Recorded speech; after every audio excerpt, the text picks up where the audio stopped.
ಬೆಂಗಳೂರು ಬಿಟ್ಟು ಹೊರಗಡೆ ಹೋಗೋದಕ್ಕೆ ಅವಕಾಶ ಇಲ್ಲದ ನಾಗೇಂದ್ರ ಮಂತ್ರಿ. ಹೈಕಮಾಂಡ್ಗೆ ನೇರ ಬೆದರಿಕೆ ಹಾಕಿ ನಾಗೇಂದ್ರ ಮಂತ್ರಿಯಾಗಿದ್ದಾರೆ. ಬಿ ನಾಗೇಂದ್ರರನ್ನ ಮಂತ್ರಿ ಮಾಡಿದ ಬಗ್ಗೆ ವಿಜೇಂದ್ರ ಗಂಭೀರ ಆರೋಪ ಮಾಡಿದ್ದಾರೆ. ಮಂತ್ರಿ ಮಾಡದಿದ್ರೆ ಎಲ್ಲರ ಹೆಸರು ಹೇಳ್ತೀನಿ ಅಂತ ಬೆದರಿಸಿದ್ದಾರೆ. ಭಯ ಬಿದ್ದು ಕಾಂಗ್ರೆಸ್ ಹೈಕಮಾಂಡ್ ಅವರನ್ನ ಮಂತ್ರಿ ಮಾಡಿದೆ. ಹೈಕಮಾಂಡ್ಗೆ ಬೆದರಿಕೆ ಹಾಕಿದ್ದಕ್ಕೆ ನಾಗೇಂದ್ರ ಮಂತ್ರಿಯಾಗಿರೋದು ಅಂತ ಬಿವೈ ವಿಜೇಂದ್ರ ಹೇಳಿಕೆ ಕೊಟ್ಟಿದ್ದಾರೆ. ಭಯ ಬಿದ್ದು ಕಾಂಗ್ರೆಸ್ನ ಹೈಕಮಾಂಡ್ ನಾಗೇಂದ್ರ ಅವರು ಮಂತ್ರಿ ಸ್ಥಾನ ಕೊಟ್ಟಿದೆ. ಹೈಕಮಾಂಡ್ಗೆ ಬೆದರಿಕೆ ಹಾಕಿದ್ದಕ್ಕೆ ನಾಗೇಂದ್ರಗೆ ಮಂತ್ರಿ ಸ್ಥಾನ ಸಿಕ್ಕಿದ್ದು ಅಂತ ವಿಜೇಂದ್ರ ಅವರು ಹೇಳಿಕೆ ಕೊಟ್ಟಿದ್ದಾರೆ.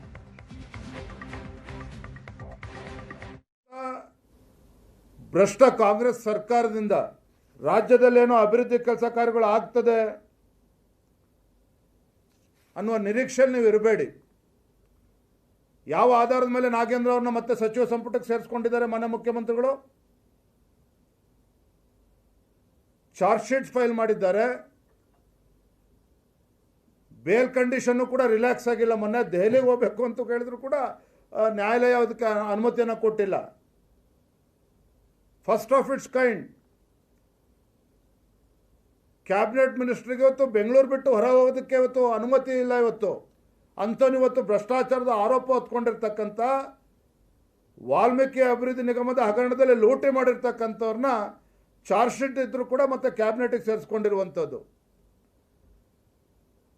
ಇವ್ರು ಮತ್ತೆ ಭ್ರಷ್ಟಾಚಾರ ರಹಿತ ಆಡಳಿತನ ಅಂತ ಹೇಳಿಕೆಯನ್ನು ಕೂಡ ನಡೀತಾ ಇದ್ದಾರೆ. ನಾಗೇಂದ್ರ ಅವರು ಯಾಕೆ ಇವತ್ತು ಸಚಿವ ಸಂಪುಟಕ್ಕೆ ಸೇರಿಸ್ಕೊಂಡಿದ್ದಾರೆ ಅಂತ ಹೇಳಿದ್ರೆ ಕಾಂಗ್ರೆಸ್ ಹೈಕಮಾಂಡ್ಗೆ ನೇರವಾಗಿ ಹೆದರಿಸಿದ್ದಾರೆ ಅವರು. ನಾಗೇಂದ್ರ ಅವರು ನನ್ನನ್ನೇನಾದರೂ ಸಚಿವ ಸಂಪುಟಕ್ಕೆ ತೆಗೆದುಕೊಳ್ಳಿಲ್ಲ ಅಂತ ಹೇಳಿದ್ರೆ ನಾನಿನ್ನು ತಾಳ್ಮೆಯಿಂದ ಕೂರೋದಕ್ಕೆ ಸಾಧ್ಯ ಇಲ್ಲ. ಕಾಂಗ್ರೆಸ್ ಹೈಕಮಾಂಡಿನ ಬಂಡವಾಳವನ್ನು ಬಹಿರಂಗಪಡಿಸ್ತೇನೆ ಅಂತೇಳಿ ಬೆದರಿಕೆ ಹಾಕಿದ ನಂತರವೇ ಅವರು ಕ್ಯಾಬಿನೆಟ್ಗೆ ತೆಗೆದುಕೊಂಡಿರುವಂಥದ್ದು. ಇಲ್ಲದಿದ್ದರೆ ಚಾರ್ಜ್ ಶೀಟನ್ನು ಹೊತ್ತಿರ್ತಕ್ಕಂಥ ಅವನ್ನ ಮತ್ತೆ ಸಚಿವ ಸಂಪುಟಕ್ಕೆ ತೆಗೆದುಕೊಳ್ಳೋಕ್ಕೆ ಸಾಧ್ಯನೇ ಇರಲಿಲ್ಲ. ಸೊ ಎಲ್ಲೊಂದು ಕಡೆ ಕೆ ಸಿ ವೇಣುಗೋಪಾಲ್ ಅವರು, ರಾಹುಲ್ ಗಾಂಧಿ ಅವರು ಭಯಭೀತರಾಗಿ ಎಲ್ಲಿ ಮತ್ತೆ ನಾಗೇಂದ್ರ ಅವರು ವಾಲ್ಮೀಕಿ ಅಭಿವೃದ್ಧಿ ನಿಗಮದ ಹಗರಣದಲ್ಲಿ ಅವ್ರಿಗೆ ಹೈಕಮಾಂಡ್ಗೆ ಎಷ್ಟು ಪಾಲು ಹೋಗಿದೆ ಅದನ್ನು ಬಾಯಿ ಬಿಟ್ಬಿಟ್ರೆ ಅಂತ ಹೇಳಿ ಹೆದರ್ಕೊಂಡು ಮತ್ತೆ ಕ್ಯಾಬಿನೆಟ್ ತೆಗೆದುಕೊಳ್ಳುವಂಥ ಕೆಲಸ ಹೈಕಮಾಂಡ್ ಮಾಡಿರುವಂಥದ್ದು, ಮುಖ್ಯಮಂತ್ರಿಗಳು ಮಾಡಿರುವಂಥದ್ದು.